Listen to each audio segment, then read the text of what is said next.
Hey, what's going on, guys? Welcome back to Fireman Fitness. I know I have been making videos for the last couple of weeks, but that's just because I've been wrapped up on my last 2 weeks of EMT school.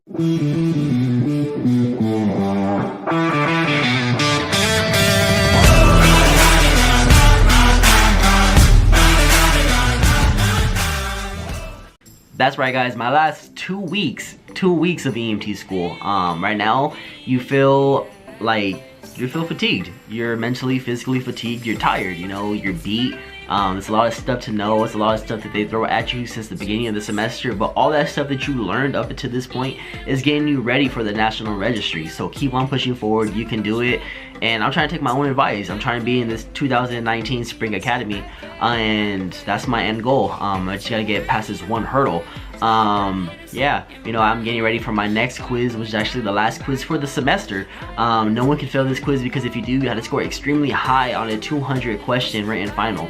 Not only that, but we have the hands-on portion as well. We have the medical and trauma patient assessments. We have all kinds of different equipments that we had to get tested on. And I actually just finished my last sections of the new 3 sections that they added for my EMT class. So at Crafton Hills, they added 3 new sections. So the pharmacology section, documentation, and the patient customer service section. Last Sunday, I finished the pharmacology section, which knocked out all 3 for me. I tested a 96% on the written final for the pharmacology and 100% on the hands-on portion. For the stuff that we were tested on we were tested on glucometers, the blood sugar levels, high, low, and normal range, how to give oral glucose, Narcan, EpiPen, and then oxygen. We actually had to know the dosages, and then your 5 rights and dice. So for those of you guys that don't know what 5 rights are, it's right patient, right drug, right dose, right route, and then right documentation. For dice, it's drug, entirety, clarity, and expiration date. With that being said, you have to say that for each drug that you're giving. Moving on into my EMT write-outs, I'm gonna give you my expectations versus realities. That's what this whole video is about, right? So giving you my expectations versus realities. First off, let me tell you about my write-outs. We had to do a total of 4. We had to do a total of 10 PCRs and then 4 evaluations on ourselves. Just starting off with the 4 that I did 2 CalFire and then 2 AMRs. But first, let's talk about the CalFire, because those are the first 2 shifts that I did. They're really nice people, really nice guys. We actually had a woman captain, but let me stop the video right there and talk about the woman captain. Not only is she the captain for CalFire, but she actually is the engineer, and she's a paramedic as well, which is really unique. So all the women that are watching my videos right now, hopefully you get some information out of these videos and you get something out of it. Not only that, but don't give up on your dreams. I'm extremely happy and excited for you guys. We need more women in the fire service, and that's coming from me. That's my personal opinion. I was actually raised by women. I was raised by a single mom with 2 sisters and then my nieces. I was the only boy in the family, and I always believed that women can do anything they want to do in this world, as long as you put your mind, your effort, your time, and you're dedicated to yourself, your physical health, and then you hit the books as hard as you can. Don't let anyone tell you that you can't do it. Prove them wrong and do it. So with that being said, let's move on to the next portion. Yeah, well, my write-outs with CalFire, they were really great. Like I said, cool guys. But I was expecting a little bit more. I was expecting way more calls with both shifts. I think I had like 4 PCRs. There was like 4 or 6 PCRs, and for me, I think that was really low for 2 12-hour shifts.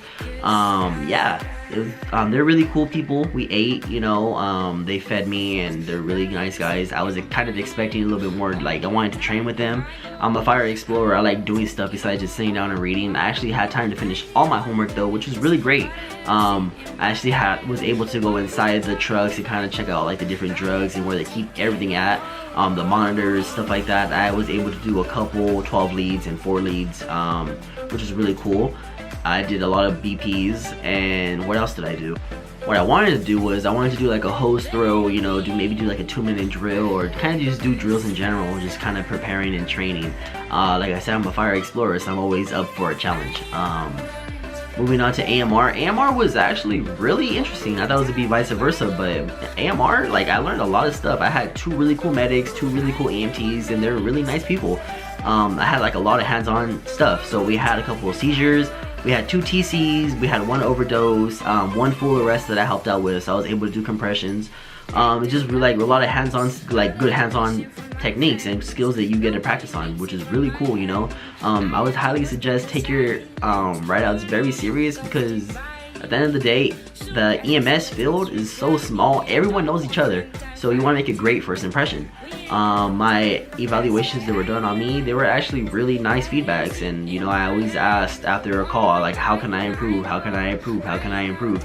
I did a ton of 12 leads, a ton of 4 leads, a ton of blood pressures, took a ton of pulse oxes, got a lot of blood sugars as well, stuff like that, and you know, just kind of practicing.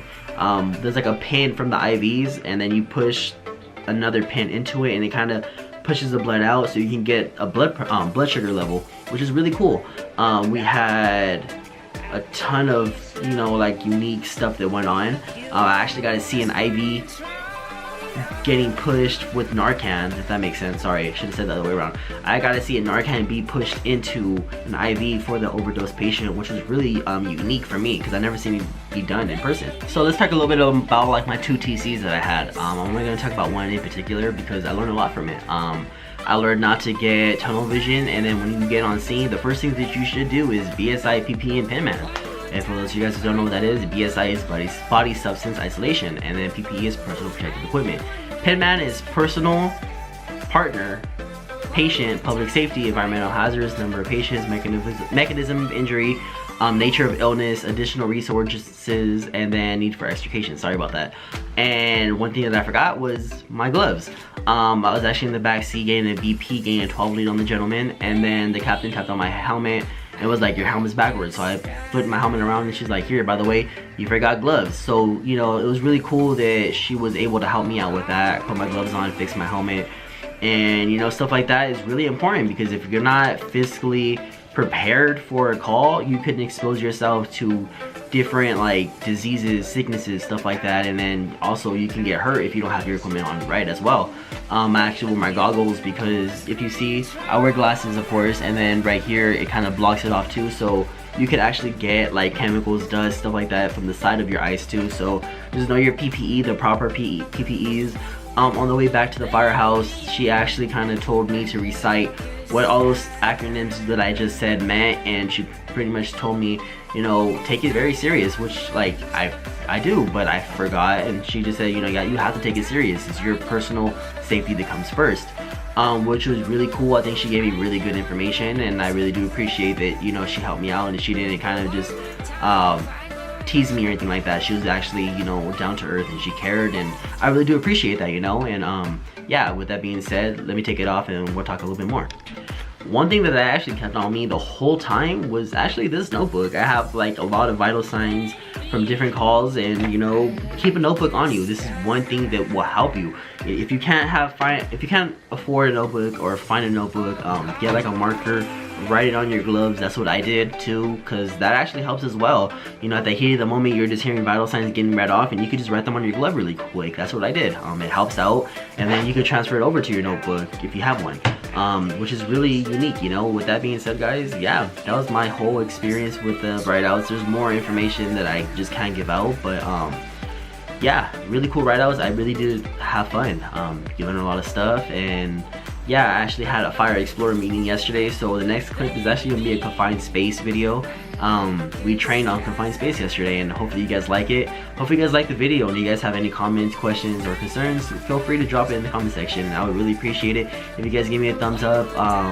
With that being said, guys, yeah guys, with that being said, I'll see you guys in the next video. Peace. You want light on or off? Off. Off? Yes, sir.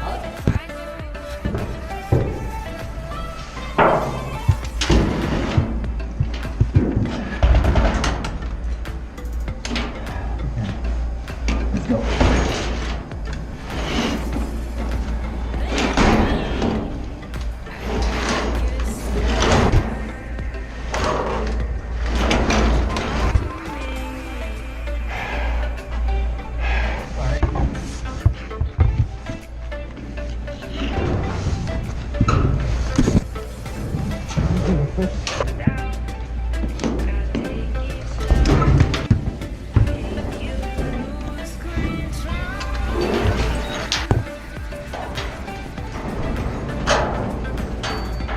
How's it going, Johnny? We're good. Alright. You making your way in? Yes, sir. Perfect. Can you see anything? I'll close my eyes. Ah, okay.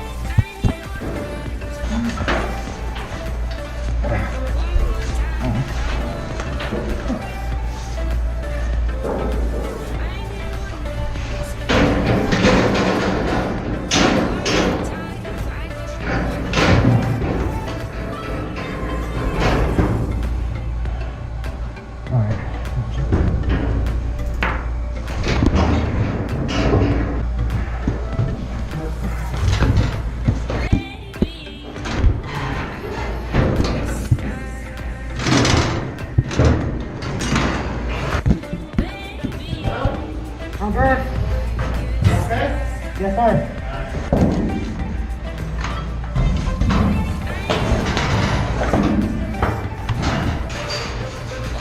Wire? Yeah. Sounds like you got some wire. Yes, sir.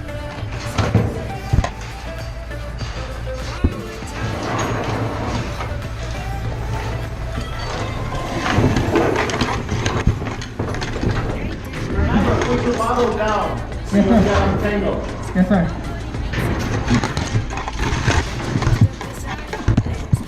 Put on my helmet.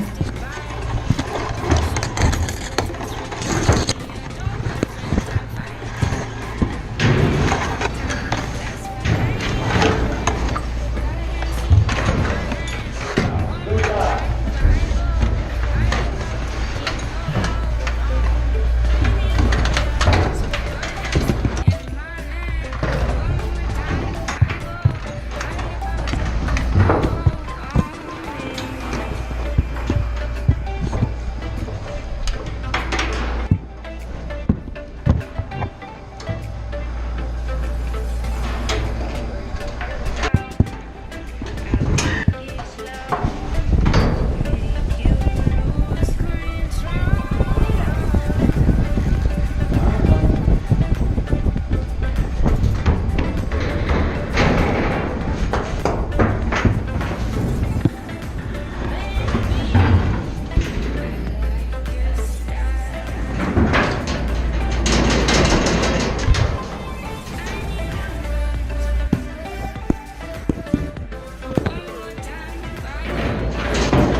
That's the help.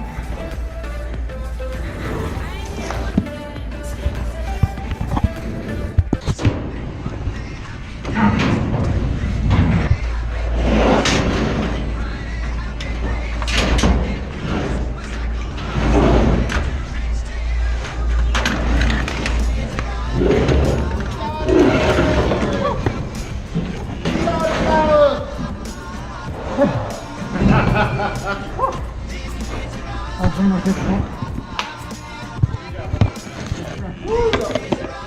How'd it go? Good. Ask my help. No. That made so much more difference.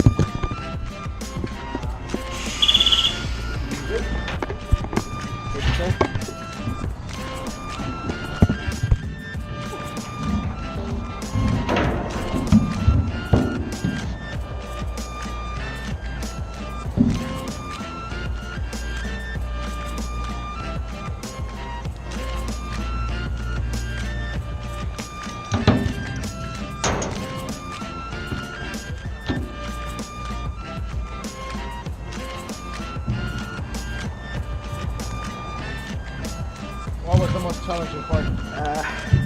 The last hole. The last hole? Yeah, coming down from the slide. Oh man, that was really difficult. Yeah.